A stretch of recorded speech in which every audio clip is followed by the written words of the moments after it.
Welcome, friends. James Corbett here in a conversation that is being recorded on the 6th of February 2020. And for once, I don't have to explain to a befuddled guest that I'm on the other side of the date line, so yes, it is one day ahead of what you think it is. No, because I am joined by someone on my side of the date line, specifically Joe Nova, who you will know from, at the very least, our previous conversation, although it's been quite a few years since that previous conversation, so I will put the link to that in the show notes for this conversation in case you want to go back and revisit that conversation. Did I say conversation 4 times in that sentence? Maybe.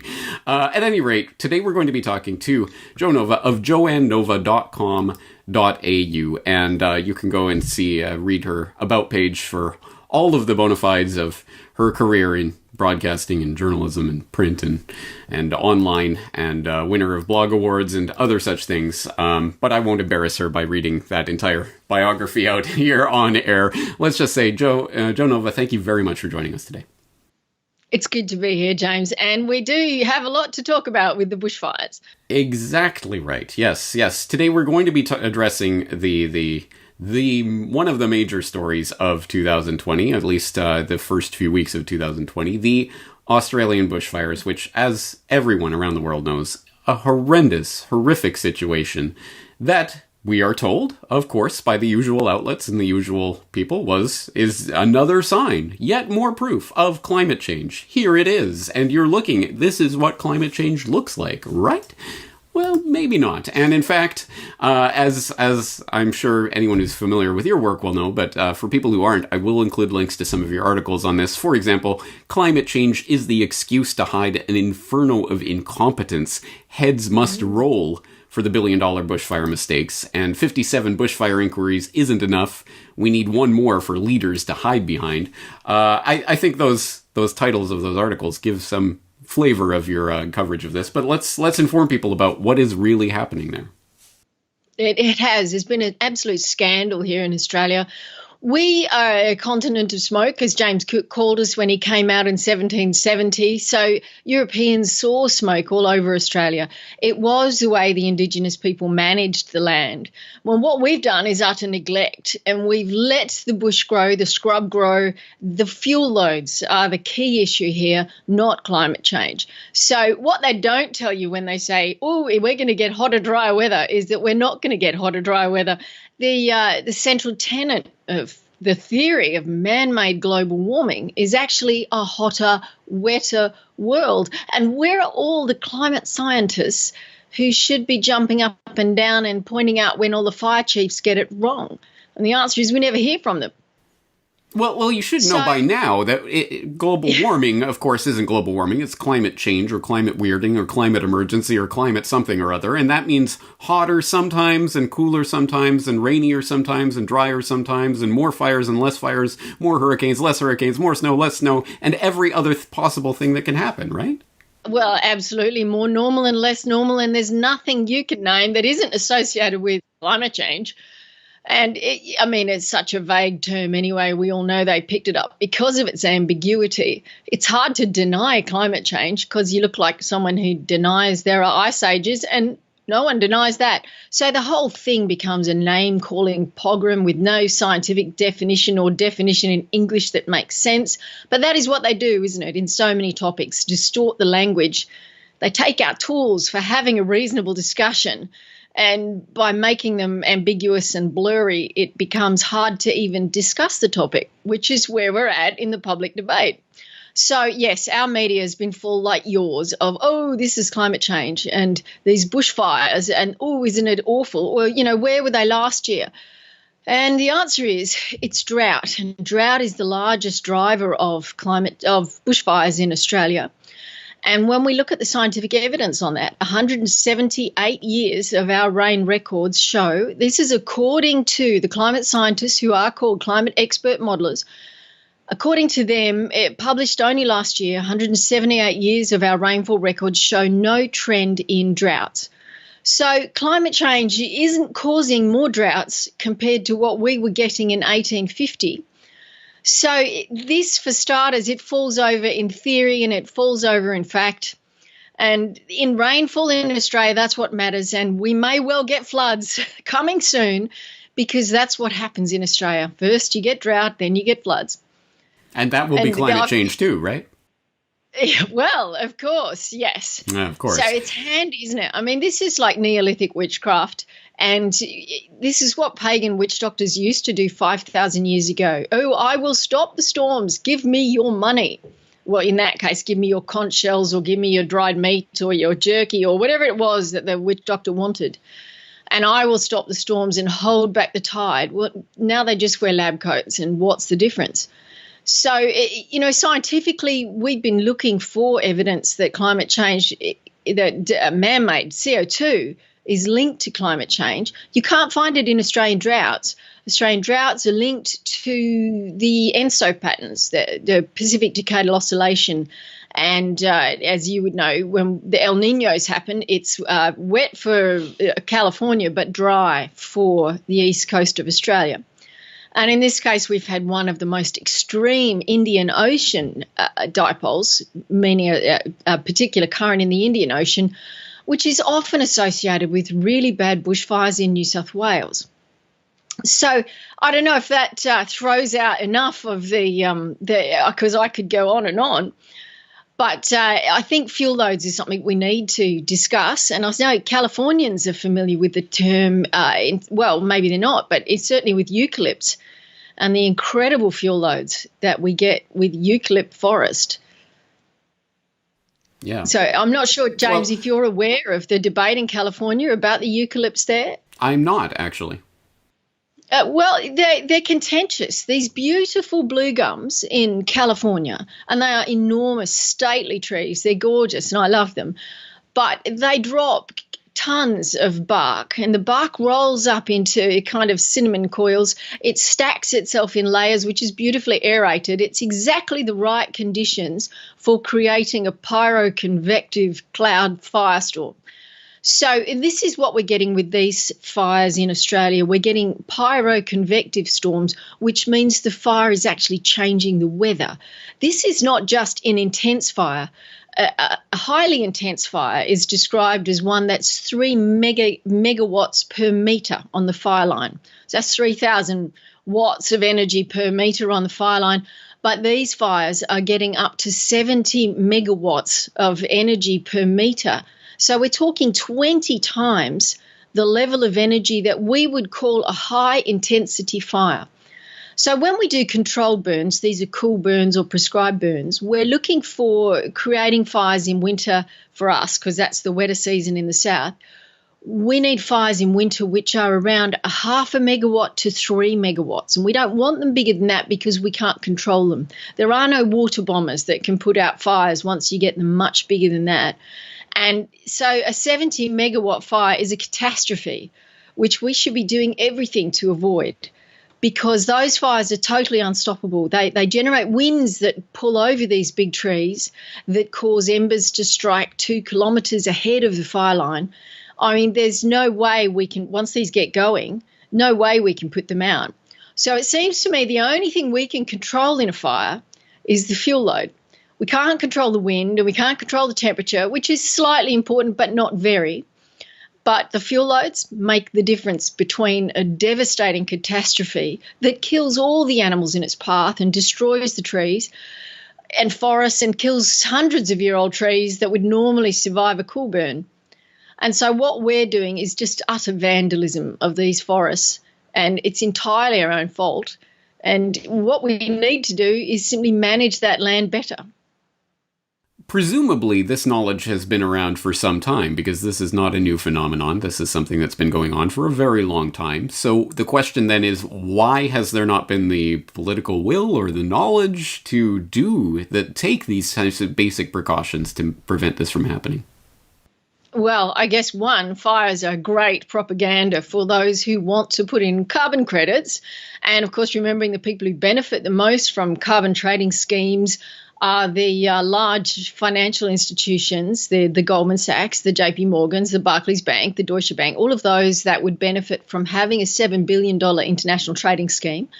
There's huge money involved in other areas, in fossil fuels, for example. The gas and oil industry is actually quite like the carbon legislation. It works for them because it pushes down their main competitor, which is coal.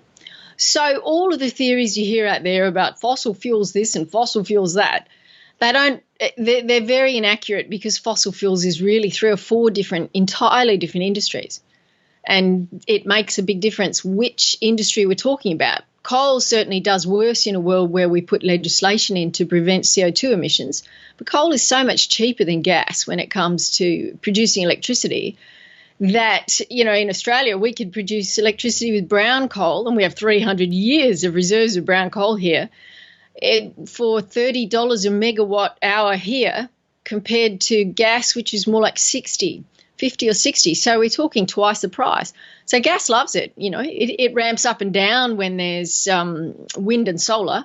So the wind and solar blows and comes in and the sun shines.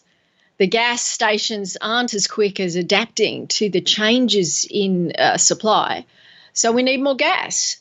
So, there's very much an interest for the gas-powered groups in the oil industry, which is usually gas explorers, to promote this.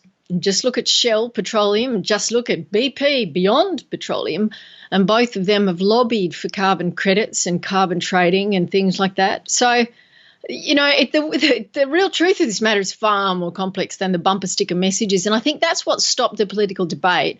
Our media keeps repeating these bumper sticker hot means fires and, inane things like that. And speaking of which, Death Valley, not too many fires in Death Valley, yeah? So yeah. all that heat, the heat is not what causes the fires. The heat makes it slightly worse, but the problem is the fuel load. If you don't have the fuel, like Death Valley doesn't, you don't get bad fires. And that's what we found here. The worst fires in Australia are in that southwest corner where we have, I believe, the second tallest trees, or they're amongst the tallest in the world, the Victorian mountain ash, enormous, beautiful trees. And it's an absolute scandal that we've treated them with neglect. And, of course, the Greens and others don't want us doing cool burns because the smoke can hurt the little birds and it's bad for the critters on the ground doing these cool burns. And besides, smoke is not good for asthmatics. And so there are lots of reasons to make it harder to do cool burns. And, of course, the very real risk that even in winter, sometimes these burns do cause damage to get out of control. It's a cost-benefit thing. Absolutely. So there are, political trade-offs, and one could understand why politicians would perhaps shy away from the controlled burns for various reasons, and then end up with this sort of situation.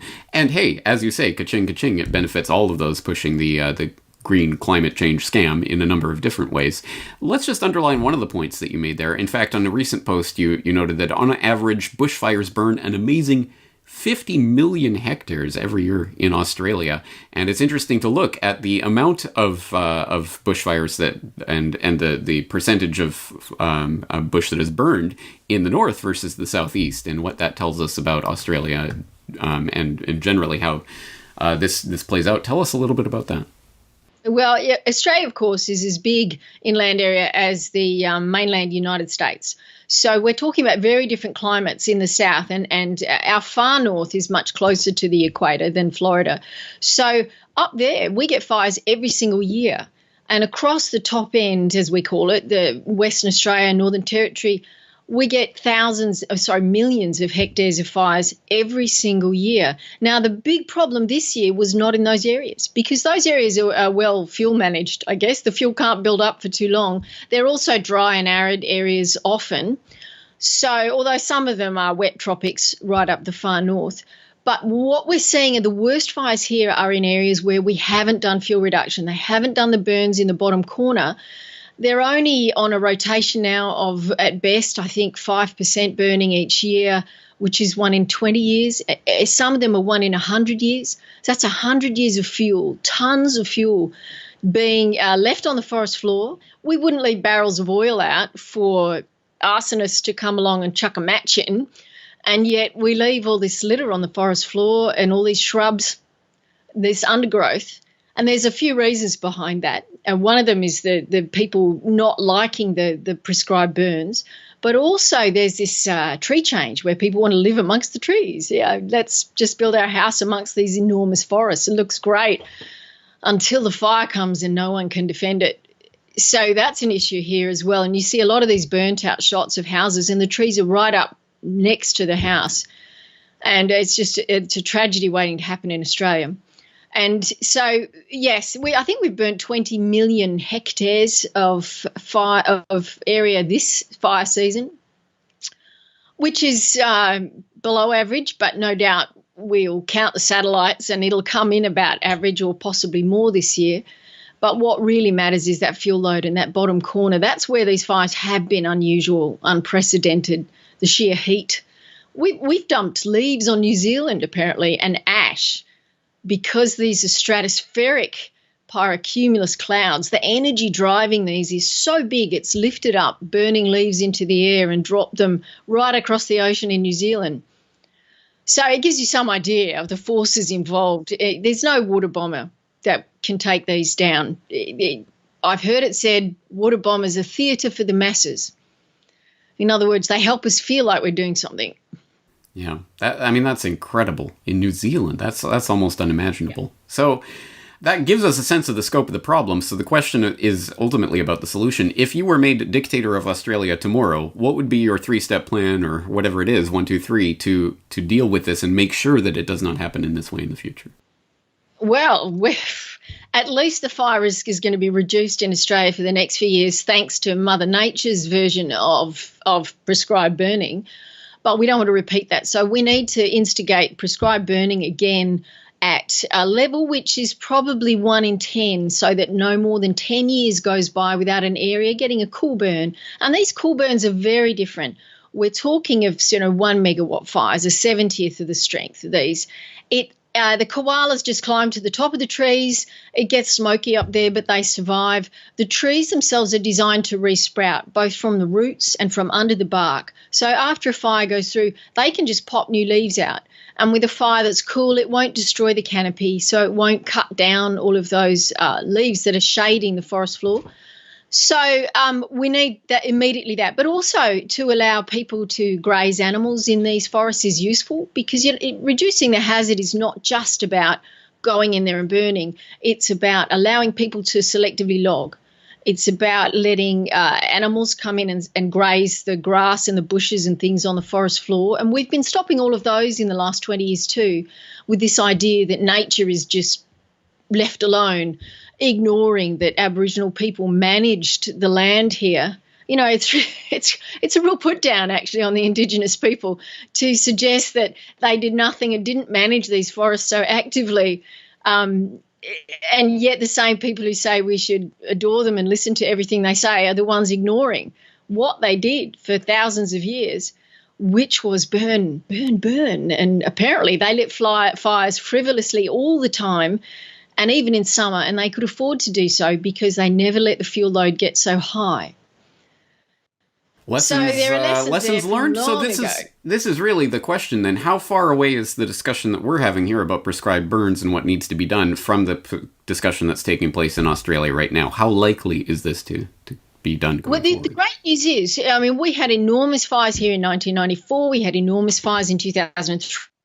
We had them again in 2009, killing hundreds of people in Victoria. We did it in 2013. We're here again. So you can see we get big fires. And at least this time, for the first time, I've seen discussion of fuel loads and prescribed burns, hazard reduction. So things are different this time. I'm sorry that overseas all you're hearing is the climate change message, but I would estimate that some of our major news outlets here are finally talking about fuel loads, and half of the political spectrum has got onto it. They say land management now. So that's really encouraging to me that things have moved forward, mainly because the other side of the debate has been milking this, exploiting this for the climate change propaganda angle. Paradoxically, that may have pushed the conservative half of the debate into looking for a solution and coming up with and being able to, I guess, research the issue enough to say fuel management. So, I'm encouraged that we're getting somewhere on this at the moment, and that Scott Morrison, our Prime Minister, is talking about land management. We have massive climate action that we don't need we've installed more renewables per capita in the last 2 years than anywhere in the world, 3 times as much as in the US per capita in terms of watts. So we're nuts when it comes to wind and solar. So, and that obviously didn't stop these fires. So No. as I keep saying, how many solar panels does it take to stop a pyroconvective storm?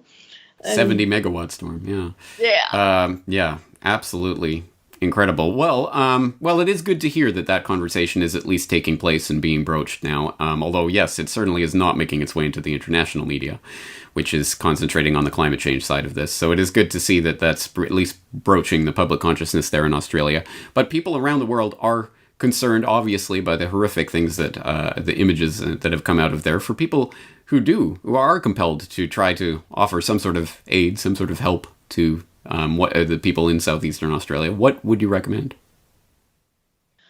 There are lots of GoFundMes and private donations. I would be much more tempted to donate direct to people who need it rather than the institutions, which is a sad statement, but I guess I've lost faith in most of the long-term institutions and their ability to deliver it where it needs. As you've probably seen in the US, so many charities end up, their biggest donor becomes government agencies, so they end up repeating the government mantra and supporting the same groupthink. So I prefer to donate to the small independent ones to try and help people. And you know what? We still have a lot of forests. We have beautiful beaches. We have a great reef. Come down to Australia. Use this as your excuse for a holiday you always wanted and come and visit us, because our tourism industry really needs the help, and there is still so much good things to see and places to be.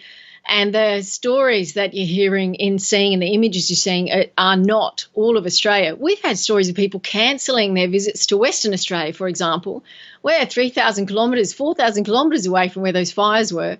And we've had a very normal, ordinary fire season here, and yet people are cancelling their holidays. So our tourism sector is really suffering, and that'll it's like help when I lived those in little Alberta towns. in Canada and people would be coming to visit. Oh, I'm going to Toronto. Will you be around?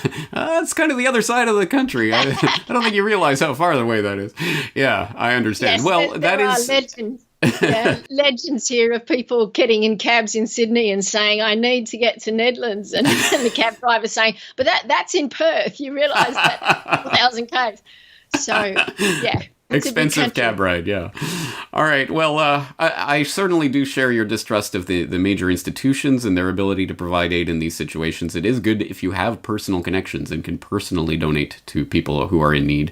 And what better way to find those connections and make them than by actually going and visiting the area? And in fact, yes, I have never been to Australia myself, which is almost inexcusable at this point because I have lots of friends from there. I have always wanted to visit there. I'm on at least this side of the world. I should visit there. So, thank you for the kick in the butt that I need to make the plans to go and actually visit Australia.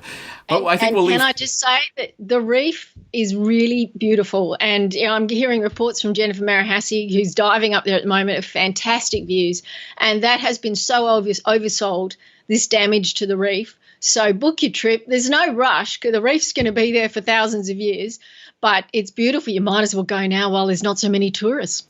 It is the best time. I'm sure you can get some discounts. Well, all right. Well, let's keep this in mind. I think we're going to leave today's conversation there. But as I say, I'll put links to all the articles we talked about and to your site in general so people can check out your ongoing coverage of this and other related environmental issues and others. Thank you again for your time. I really appreciate it.